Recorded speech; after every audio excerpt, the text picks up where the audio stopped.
How y'all doing? Back for the Ghost of Podcast. Today's segment is going to detail the signing of Kareem Hunt, in which the Browns did today.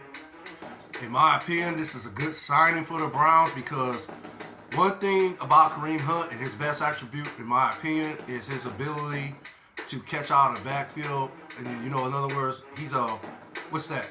I'll say he's an all-purpose running back. But, again, his best attribute is catching the ball out the backfield. Like, I guess if you want to say he's a great receiver running back, if that makes sense, out the backfield. And last year with the Browns, he amassed a total of 678 yards, 4 touchdowns on 158 touches. In my opinion, that's adequate production as far as what you expect from your running back. But me personally, I think he would have had an even better season with the Browns last year. I just think, and this is, like I said, again, this is just my opinion, but from what I was watching last season, his last season with the Browns last year, was the fact they just didn't utilize him. The team didn't utilize him. Kevin Stefanski, if you want to put it on Kevin Stefanski, fine.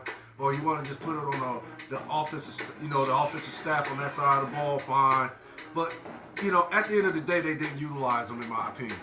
And again, the focal point was Nick Chubb, rightfully so. Nick Chubb was, last year, in my opinion, the best running back in the game. And he was on his way to being the best running back in the game this year, to that horrific,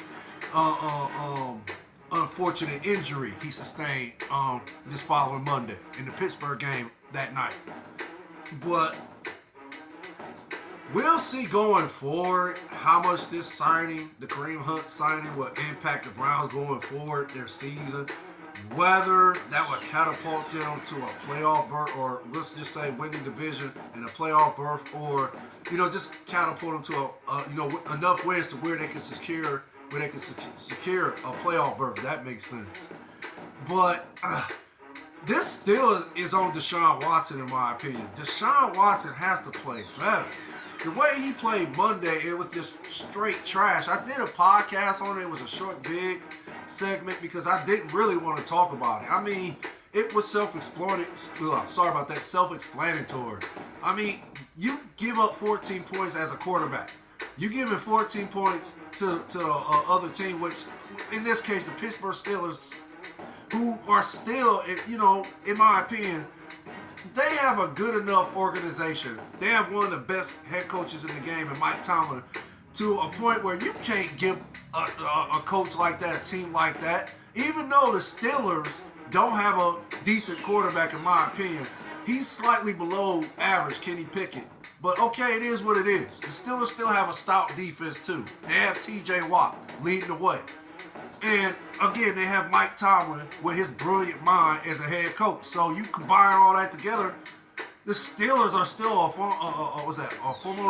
formidable team that you have to respect and you have to bring your A game against. And yeah, for the most part, the Browns brought their A game except for Deshaun Watson. That's why they lost the game. So again, he gave up 14 points to the Steelers, and that was the difference of the game. They try to say it was all these other issues why the Browns lost, but I'm not gonna. I'm ignoring those issues. If it makes sense, I'm ignoring them because at the end of the day, it was Deshaun Watson why they lost the game Monday night against the Steelers. Simple as that for me. But yeah, the Kareem Hunt signing is it's again. I think it's a necessity. I think it's a good signing. I'm glad the Browns, made a move quick to get, some type of running back that can, you can complement, that can help complement Deshaun Watson. But at the end of the day, yeah, the Kareem Hunt signing is a good signing. It was a necessity. I'm glad they made some type of move, and I'm glad they brought Kareem Hunt, who is familiar with the Browns. He played, I believe, 4 seasons with the Browns. This will be his 5th season. He knows the team. He knows the system. He knows what's expected of him. And again, yeah, of course, we all know him and Nick Chubb were best friends, right? Or I like to think they're still best friends. So I would like to think at the end of the day, he's gonna go all out because of Nick Chubb. If all else fails, he's gonna go